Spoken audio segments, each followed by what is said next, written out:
नमस्कार। Online classes में आपका स्वागत है। मैं हूं तंद्राव सिंह।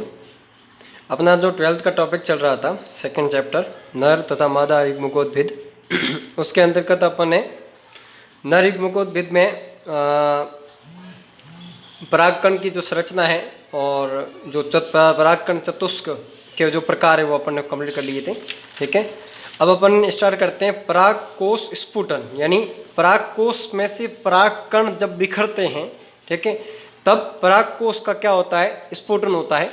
तो परागकोश स्फुटन कितने प्रकार का होता है, ठीक है, नर युग्मकोद्भिद और परागकण की संरचना क्या है, उसके बारे में आज अपन पढ़ेंगे।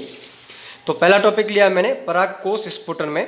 परिपक्व परागकोश की भित्ति के फटने की प्रक्रिया को क्या कहते हैं, परागकोश स्फुटन कहते हैं।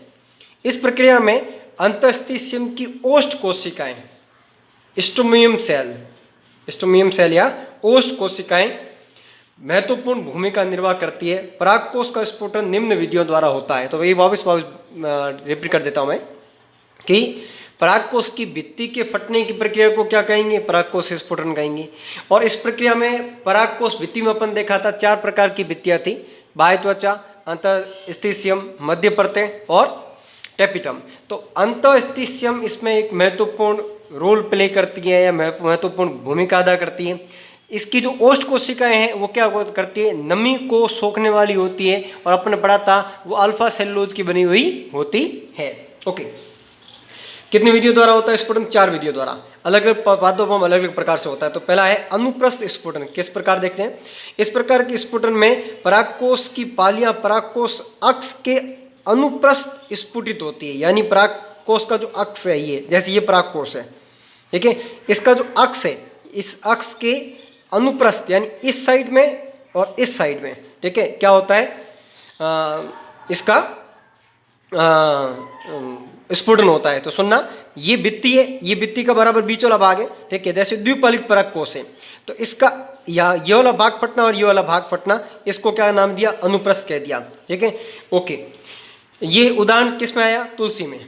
ओके, लंबवत में देख लेते हैं। लंबवत में समझना, जैसे अगर ये ऐसे फटा था, अगर ये लंबाई में फटे, अगर ये लंबाई में फटे, ठीक है, तो ये क्या कहलाएगा, लंबवत कहलाएगा। देख लेते हैं लंबवत में, ये इसका क्या हो गया, देखो 90 डिग्री हो गया ना, 90 डिग्री में इसको इस अक्ष के क्या हो गया, लंबवत हो गया ये। इस प्रकार के स्फुटन में पालियां लंबवत स्फुटित होती है। उदाहरण के तौर पर धतूरा और कपास, ठीक है, ये इसके एग्जाम्पल है। अब आता है छिद्र में, यानी इसमें क्या होता है, परागकोश की जो पालियां हैं, जैसे 4 पालियां थी, ठीक है, उसमें क्या हो जाते हैं, छिद्र हो जाते हैं। देखना, इस प्रकार के स्फुटन में इस परागकोश में शीर्ष पर 2 या 1 या 2 क्या बन जाते हैं, छिद्र बन जाते हैं, जिससे क्या बन जाता है, उसे परागकण निकालना प्रारंभ होता है। उदाहरण के तौर पर मकोय। ओके, कपाटी, परागकोश में 1 या 1 से अधिक क्या बन जाते हैं, कपाट बन जाते हैं। उदाहरण के तौर पर बारबेरी। तो ये एग्जाम्पल है, याद रखना। तुलसी में किस प्रकार का होता है, अनुप्रस्थ होता है। धतूरा और कपास में किस प्रकार का होता है, लंबवत स्फुटन होता है। मकोय में किस प्रकार का होता है, छिद्र में अनुप्रस्थ होता है। और कपाटी स्फुटन किसमें होता है, बारबेरी में होता है। ये तो हो गया परागकोश स्फुटन, यानी अलग अलग पौधों में किस किस प्रकार से स्फुटन देखने को मिलता है। 4 प्रकार का स्फुटन देखने को मिलता है। अब देख लेते हैं नर युग्मकोद्भिद। अब बात समझना, नर युग्मकोद्भिद प्रक्रिया में ये जो प्रक्रिया है, उस प्रक्रिया को अपन देख लेते हैं। अंकुरित परागकण को नर युग्मकोद्भिद कहते हैं, यानी अंकुरित जो परागकण है, अब ये अंकुरित होगा कहाँ, अपन को ये ध्यान रखना है। परागकण का जो अंकुरण होता है, ठीक है, उसी को अपन क्या कहते हैं, नर युग्मकोद्भिद कहते हैं। इसका परिवर्धन परागकणों में होता है। अब परागकणों के अंदर नर युग्मकोद्भिद का निर्माण होना। सुनना, परागकण नर युग्मकोद्भिद है जरूर, लेकिन उसके अंदर जो नर युग्मक बनने उसको अपन कहेंगे नर युग्मकोद्भिद। लघु बीजाणु या परागकण नर युग्मकोद्भिद पीढ़ी की प्रथम कोशिका होती है, यानी परागकण स्वयं क्या होती है, नर युग्मकोद्भिद की प्रथम कोशिका होती है।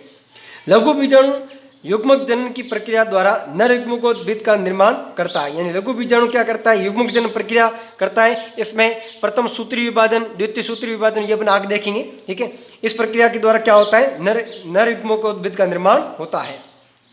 इस प्रक्रिया में परागकण का केंद्रक विभाजित होकर छोटी मसूराकार क्या बनाता है, एक तो जनन कोशिका बनाता है तथा दूसरी बड़ी क्या बनाता है, कायिक कोशिका बनाता है। याद रखना, छोटी कोशिका जनन कोशिका, बड़ी कोशिका कायिक कोशिका का निर्माण करता है।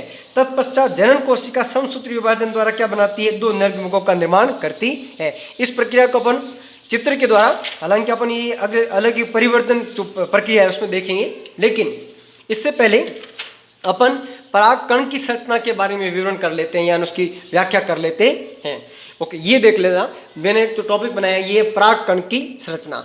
ओके, अब अपन को डायग्राम जो बनाया उसमें अपन को आसानी से नजर आ रही है। सबसे बाहर एक बाह्य चोल है, उसके अंदर बाह्य चोल, देखो बाह्य चोल यहाँ से लेकर यहाँ तक है। उसके बाद में अपन ये जो हरे रंग दिया है वो कौन सा, अंतःचोल। अंतःचोल के अंदर अपन को एक छोटी जनन कोशिका और एक बड़ी कायिक कोशिका नजर आ रही है। उसके अंदर केंद्रक नजर आ रहा है, उसका रिक्तिका नजर आ रही है। हमें यहाँ पर 1, 2 और 3 क्या नजर आ रहे हैं, जनन छिद्र नजर आ रहे हैं। तो इसका विवरण मैंने इसको यहाँ लिखा है, मैं पढ़ के बताता हूँ इसको। देखो, प्रत्येक परागकण एक कोशिक, एक केंद्रिक, अगुणित और प्राय गोलाकार संरचना है। परागकण वापिस सुन लो, एक कोशिक, एक केंद्रिक, अगुणित, गोलाकार संरचना है। ओके, इसका केंद्रक प्राय सघन कोशिका द्रव 2 स्पष्ट भित्तियों द्वारा घिरे रहते। केंद्रक कैसा होता है, सघन कोशिका द्रव, ठीक है, 2 स्पष्ट भित्तियों द्वारा घिरे रहते हैं। कौन कौन, एक तो केंद्रक और सघन कोशिका द्रव स्पष्ट भित्तियों द्वारा घिरे रहते हैं। अब दोनों भित्ति का नाम, बाह्य भित्ति का नाम बाह्य चोल और आंतरिक भित्ति का नाम अंतःचोल होता है। जैसा अपन ने दर्शाया है कि यहाँ से लेकर यहाँ तक ये क्या है, बाह्य चोल, और ये क्या है, अंतःचोल है। बाह्य चोल मोटा, खुरदरा एवं विभिन्न प्रकार के अलंकरणों से युक्त होता है। देखो मैंने क्या किया है, बाहर वाले अंकरण को देखो, यहाँ से अपन नजर आ रही है, खुरदरी नजर आ रही है, बिल्कुल ही कैसे नजर आ रही है अपन को, खुरदरी नजर आ रही है। ठीक है, विभिन्न प्रकार के अलंकरणों से।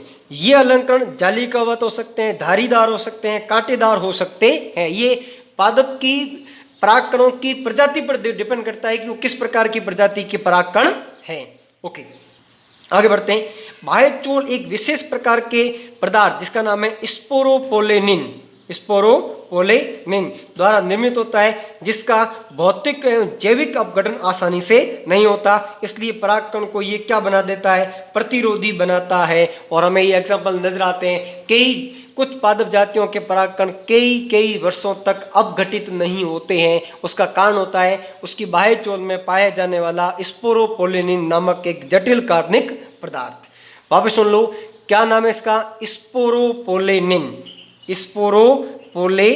एक जटिल कार्बनिक पदार्थ है, ठीक है, जो बाह्य चोल में पाया जाता है, जिसका भौतिक और जैविक अपघटन आसानी से नहीं होता है।